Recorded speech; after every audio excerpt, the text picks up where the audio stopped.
นักเรียนโดยการที่อยู่ในห้องเรียนของน้องนั้นแต่งขึ้นมาเอง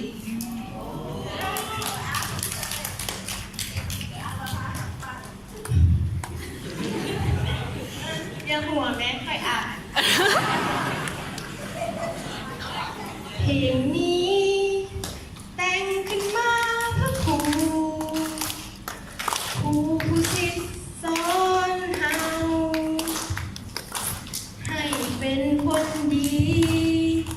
วันนี้เป็นวันของครูผู้มีพระคุณเหนือใด